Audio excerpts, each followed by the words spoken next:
Public policy making and advocacy is becoming increasingly more difficult as the polarized political environment in which these efforts are taking place has become mired in fake news and populist narratives. We have these populist narratives in all policy fields.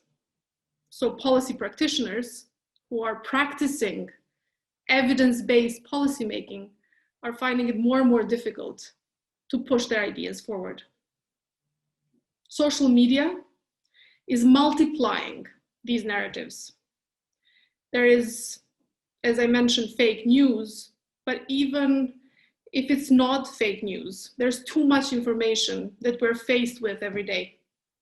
We don't go in depth to think about situations in policymaking anymore because we're bombarded by a lot of information on a lot of issues. So we are very well informed, superficially, on a lot of topics, but we don't have the attention span to really go in depth and think about each topic individually in depth and really learn and teach what the policy solution for that particular topic would be. Now, all hope is not lost. There is still a lot of really good policy work being done out there. And the point of this course is to really discuss what are some of the tools that we can use in order to make our work as policy practitioners more effective and more efficient, taking into account the challenges that I've just mentioned. Let's cover some basics before we move on. What is a policy? In literature, it's described as a set of decisions which give rise to a proposal for action. It almost always affects the public budget and how it's spent. There's two types of policies that I would like to underline. It's the simple policies that usually have a hierarchical decision-making power. And in order to have an influence on those policies, presenting better evidence will usually win you the argument. So let's say in our country, we're losing nurses and doctors to either the private sector or to the countries nearby, because both the private sector and the other countries are paying higher salaries. The decision here is to increase the salaries in order to retain the nurses and doctors, right? It's a rather simple decision-making process, and presenting the data, presenting evidence, presenting how this issue was dealt with in countries with a similar situation usually can get the argument through. Then there's complex policies that involve a number of actors, and they don't have a simple decision-making process. Let's say that our country produces lignite and coal, and it uses this coal to produce electricity. Phasing coal out is extremely important because it's the dirtiest of the resources that can be used for energy production. Now, to do this, it's important in order for our country to join a regional organization and benefit economically from a joint electricity market, right? But on the other hand side, the electricity that we'll get from this market regionally will probably be more expensive. And in the short run, it will have economic implications and financial implications on the various industries, various producers, and it might have a negative economic impact. So how do we make a decision on which way to go? So should we clean up our environment and find better sources for energy production and join all of these regional and international organizations? Or do we stick to coal for a bit longer, get our economy going, and then make the jump later on when the coal needs to be phased out globally? In these cases, the decision-making structures are not hierarchical because you need to involve different actors. You have the producers, you have the energy companies, you have international organizations, and it's not enough to present the better evidence. It requires from us to build alliances with all of the different actors in order to push forward our policy position.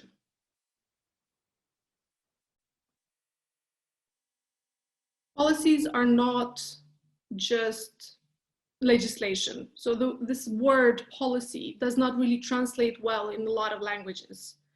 It translates as laws or legislation, but this is not it. Policies usually encompass other decisions, like a new curricula, customs tax, entrance fee. So all of these would be policies that would regulate specific areas. In order for us to decide how and when to intervene, whether we are policymakers or advocates of policy change, we need to understand a little bit how policies are developed.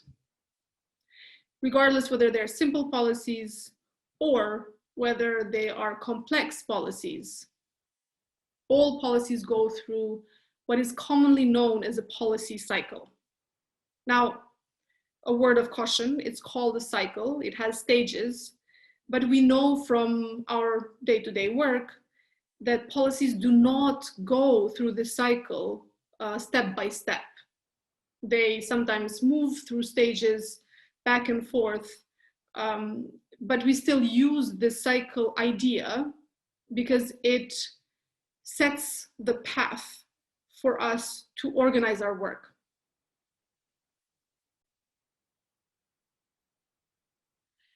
Let's look at the 5-step policy cycle that I have shared on my screen here.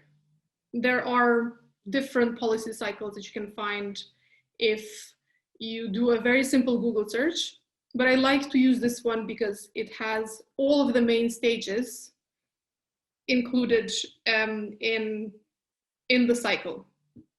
So let's start with the first one, the problem definition. It's actually the trickiest and most important to be able to define specifically what is the policy problem we're trying to solve. Before we define a problem that we're trying to solve, we should see whether this issue is at all on the government agenda. Considering that the resources are limited, not just in countries that have low or middle income, but even in high income countries, resources are always limited and time is limited, and the number of people who can work on policies is of course limited. So governments come to power with their agenda for what they want to change in the country, and they serve as a gatekeeper of that agenda. So it's very difficult to bring issues onto a government agenda. There's 3 main reasons why issues get on an agenda, and 2 have to do with emergencies. So if there is a national disaster, or if there is a public outcry on an issue, usually the focus of the government then turns to that issue and is dealt with.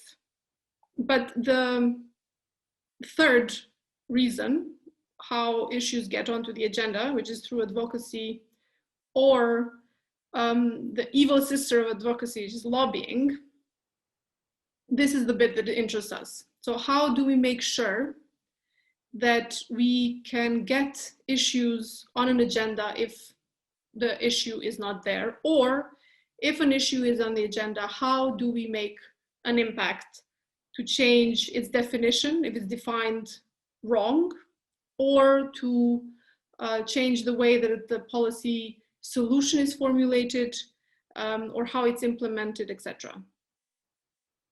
But let's go back to the problem definition. How do we define a policy problem? We will discuss later about different policy tools we can use that will help us define a policy problem. But it's extremely important to know which problem we are trying to solve. And how do we define it? How do we frame it? Whose perspective do we take when we frame this problem? As this allows us to not only find the best solution to that policy problem, but it also allows us to identify who are the key actors that are being directly or indirectly affected by this policy issue. We can define whether they are allies or whether they will oppose our efforts, and how to engage them in the whole policy process. So problem definition and getting a policy issue onto a government agenda, this is the first step, and it's the most important step. After a problem has been defined, it is important to find the best policy formulation to solve that particular problem.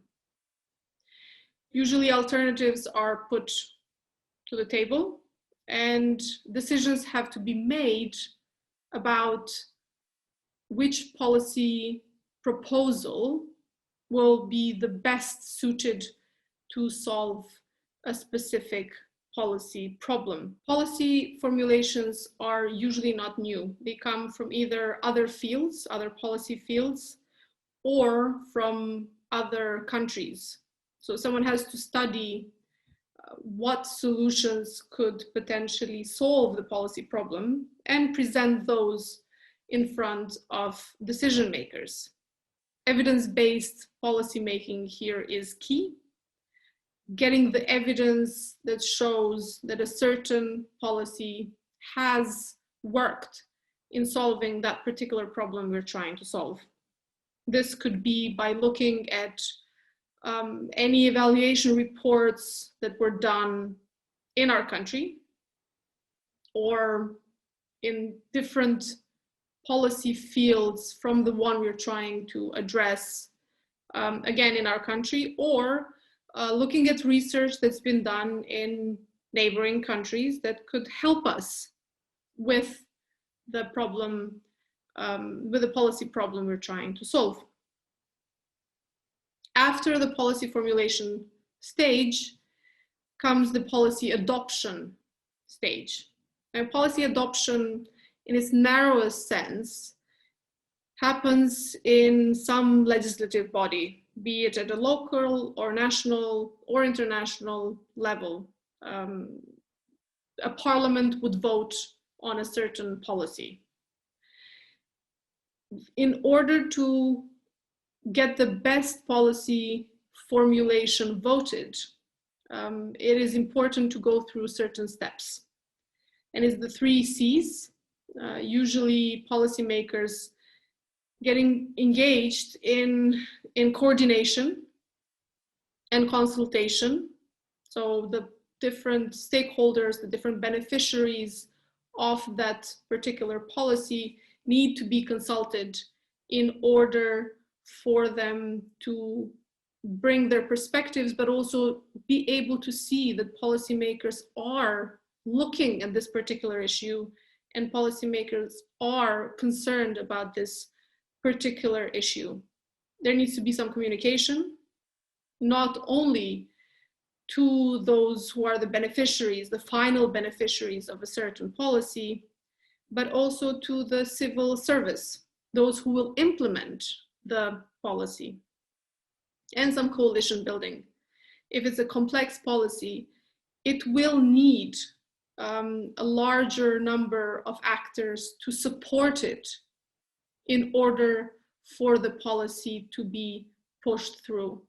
Now, media plays a very big role in setting the scene, really, and setting the agenda for a certain policy. By keeping an issue on the main news cycle, the media can really affect what people will care about. So engaging the media, it's very important for the policy adoption phase. Policy implementation. Now, this is tricky because it goes from more political work that happens in policy adoption to more administrative work that takes place in civil service, mainly. So it's administrations that implement the policy. And a lot of times, oftentimes, policies do fail at this stage because these political ideas and the vision needs to be translated into something that has to fit the local context, has to get the buy-in from not only the beneficiaries, but also civil service, and has to work. And this translation from a political vision into a practical implementation of a policy doesn't always take place smoothly. So policy failure does happen at this stage. There's two types, I think, of policy failure that I would like to underline. One is design. So if the design was bad, we've asked the wrong questions, we've defined the wrong problem, we've defined the wrong policy solution. So that would be a design failure. And then a policy failure, which happens really at the policy implementation phase, that we hadn't looked at the whole process closely enough to make sure that the political vision does eventually get translated into a policy that will affect the different beneficiaries of this policy. And the last stage is monitoring and evaluation. And this is extremely important. Now it's done more and more often in all levels of government in most countries. And it can be done in-house by civil servants who are working on a specific issue, or it can be done by consultants that are hired, that come from outside government and look at how a policy is being implemented. Monitoring happens for a policy that is being implemented today, whereas evaluation happens at the end when the policy has finished the cycle, be it a pilot or the first cycle of implementation. And then its evaluation takes place, looking at the evidence to see how it has affected the different beneficiaries. It usually combines quantitative and qualitative data, looking at how the different beneficiaries have been affected and what their perception of this policy has been. Understanding policy cycle not only organizes our work and defines where we can make our intervention to be most efficient and effective in actually having an impact on policy. It also shows us where there are opportunities that have arisen for us to make this intervention. So looking at the policy cycle is not, as I said, this is not a science that every policy goes through these cycles one after the other, but we still look at it because it allows us to think about how to intervene, when to intervene, and what opportunities should we use to make the best policy intervention in order to really have an impact on policy. We do this in order to reduce policy failure. There's various reasons why policies fail. Some I've already mentioned. Poor problem and goal definition. This would be a policy design failure. We haven't defined the problem properly. And so the entire cycle has been designed in order to solve a problem that is not the main problem. Policies can fail because policymakers can lack understanding of the context. So we have a solution that has worked well in another country or in another field, and we try to implement it to our own policy, but it doesn't work. We haven't looked at the context properly in order to see whether this particular solution can work or not. It can fail because of inability to foresee changes in the context and manage risk. Is the situation volatile? Will there be changes in the future that will make our policy process difficult? If we had foreseen those, perhaps policies will not have failed. But if you fail to foresee those, then it's going to increase the chances of policy failure.